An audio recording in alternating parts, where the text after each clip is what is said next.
Hello and welcome to the opening show of our primetime series, What Would You Do?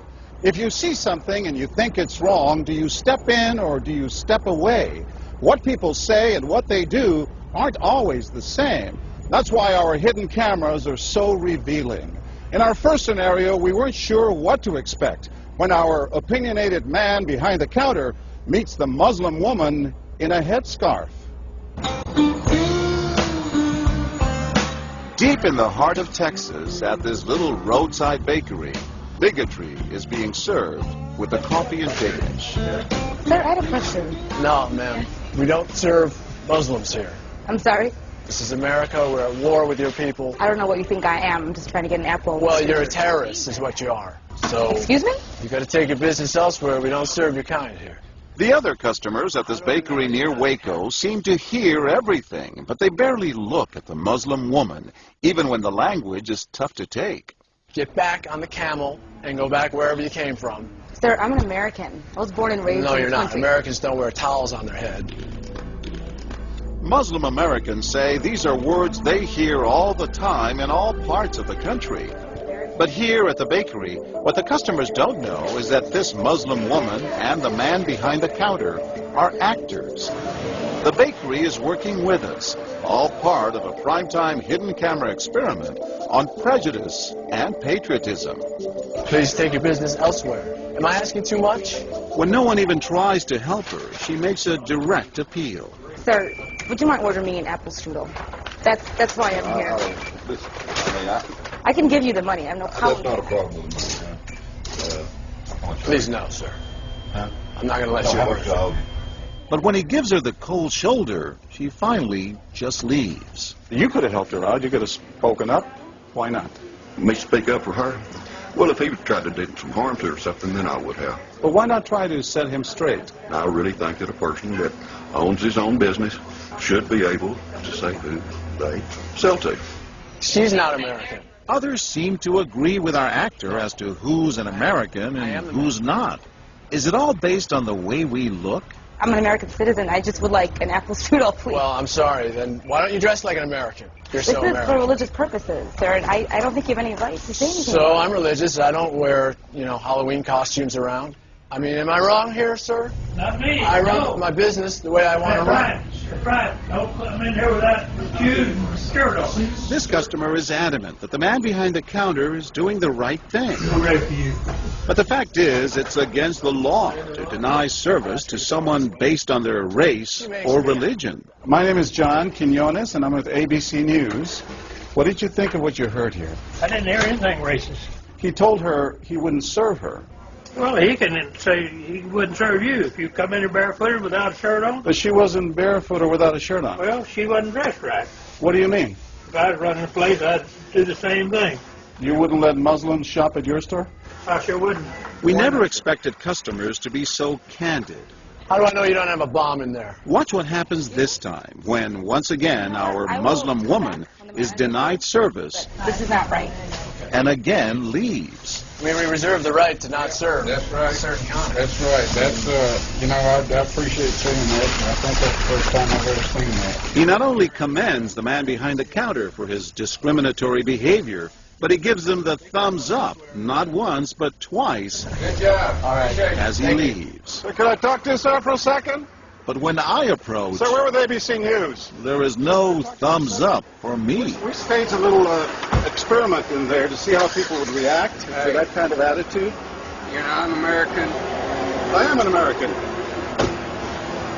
That man took it a bit farther, telling me I'm not an American. He was threatened.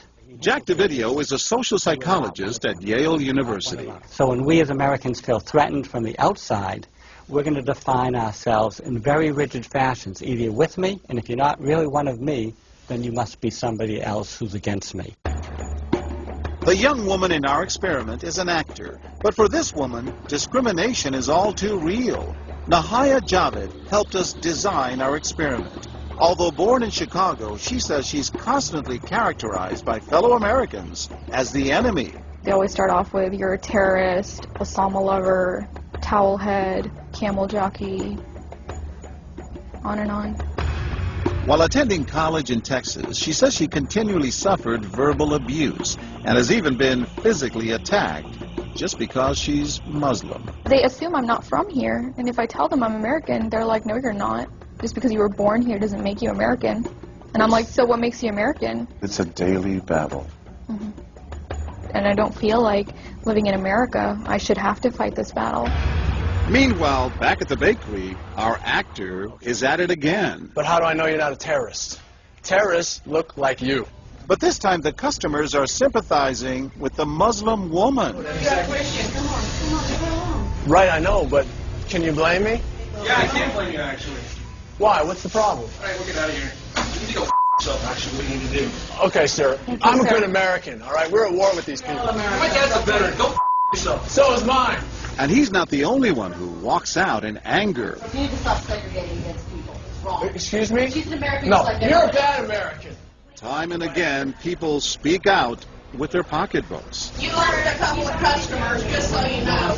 But look what happens when this man threatens to leave. You're not a good American, sir. I believe I am a good American.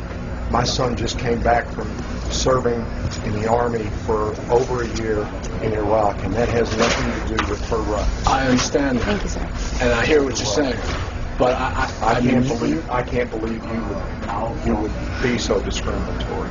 I'm deeply offended by that. I'm sorry to offend you, sir, but I've got to live with myself. Seething, the man vows to fight back.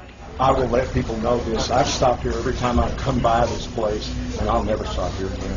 Why did folks get so upset? They saw an injustice. It's justice that binds us together. It's justice that makes us a society. Any threat to that kind of sense of justice and fairness undermines the entire system. You're really not going to serve her? No, I'm not. Perhaps that's why more customers are outraged by our actor's hateful behavior than approve of it. You're not dressed like an American. But no one is more persistent than these two young women who can't believe what they're hearing. Take your jihad, take it back out to the parking lot. Excuse me? I mean, I got to protect my customers, okay? You're really offensive and disgusting. Well, I'm sorry. I'm just trying to protect you here. Thank because you. you You're don't know what's sick. going on. Like that doesn't mean anything. This is a How do you know? culture. You These people are trying to kill Americans. Disgusting. It is my culture. So you're ready to serve me, but you're not ready to serve her. You're obviously dressed like an American. Big deal. She's Muslim. And unlike the others, they don't just leave in anger. They stand their ground. So you're going to regulate what people wear? Yes, because I believe the degree of... No, I'm not the manager. Can I speak to your manager? I'm John Quinones with ABC News. It's only when we catch up with our heroines that they finally let their guards down. I'm with my friend who's, Muslim, and it's, I've just seen how people treat them differently. And it really hurts me. Just watching them stand up for what they believe in touches Professor DeVideo. In a way, they defended America. And I was impressed by that, because they wanted this to be a just society, a just place, a just bakery. I'm John Quinones. And remember this man whose son served in Iraq? He's also moved to tears. Every person deserves to be treated with respect and dignity. No matter how In they're every dressed. situation, no matter how they're dressed. Never have we seen reactions so polarized, from a thumbs up for prejudice to an emphatic thumbs down. Go yourself. Two different Americas, both convinced they're patriotic. At the end of the day, 13 people stood up for the Muslim woman, while 6 sided with the clerk. But the majority of the bystanders, 22, did or said absolutely nothing. That's what's most frightening to Muslims like Nahaya, who was watching our experiment. In fact, so frightening that they often avoid going out by themselves. It's really sad because I'm old enough to be able to do things by myself. I shouldn't need a chaperone all the time. But that one time that I'm alone and something bad might happen, I'd rather be safe than sorry. Hi, I'm Nahaya. It's no wonder this young woman was so moved by the people who came forward to protect a stranger who just happens to be Muslim. Thank you so much for what you did, and I wish more people would do these type of things. And I do too. It would make my life a lot easier. God go with you.